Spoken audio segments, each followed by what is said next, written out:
Chika Minute na mga kapuso at ang maghahatid ng mainit na showbiz happenings ngayong gabi, walang iba kundi si Ash Tipirena Glyza De Castro. Glyza! Salamat, Miss Mel. And abisala, mga kapuso. May mananakot muli sa big screen sa bagong collab horror film na Huwag Kang Titingin.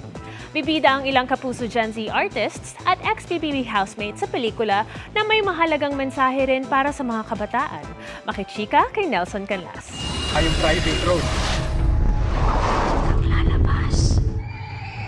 Mula sa mga pelikulang The Road, Ouija, Basement,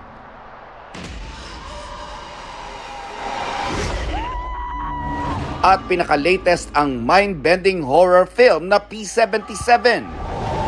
Magpapatuloy sa pananakot ang GMA Pictures sa bago nitong handog na proyekto. Ka-collab ang Mentor Productions.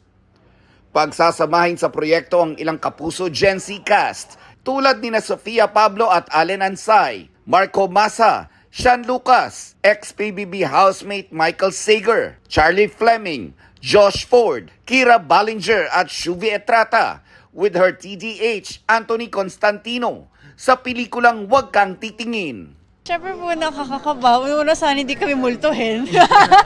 And exciting kasi I'm a big fan of horror movies. Sobrang excited ako kasi first movie ko talaga to and talagang medyo mabigat yung, yes po, and mabigat talaga yung character. Parehas pa naman kami ni Sophie. Ako kasi matatakotin siya, magugulatin. So, tingnan natin dito, mukhang magiging totoo yung mga reactions namin. Bukod sa katatakutan, may mahalagang mensahe ang ipaparating ng pelikula sa mga kabataan. Maganda din yung message na gusto namin ibigay as a Gen Z cast. It's a very young cast and I feeling ko the camaraderie that we'll have will be exciting para ipakita namin na bakit huwag ka titingin.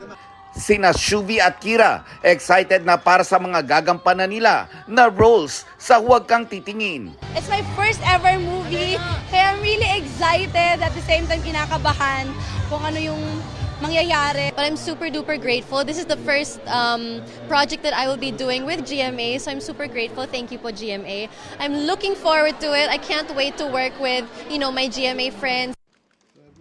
Para simulan ang collab na ito, lumagda ng kasunduan sina GMA Network Senior Vice President at GMA Pictures President, Attorney Annette Gozon Valdez, Senior Vice President of GMA Public Affairs at Executive Vice President of GMA Pictures Nessa Valdelion, at Mentor Productions President and CEO John Brian Diamante. To commemorate this momentous event, inirigalo ng Mentor Productions sa GMA Pictures ang isa sa mahalagang pieces ng kanilang kauna-unahang pelikula, ang rebulto ni Padre Juan Severino Malyari, na ginamit sa 2023 horror drama film na Malyari.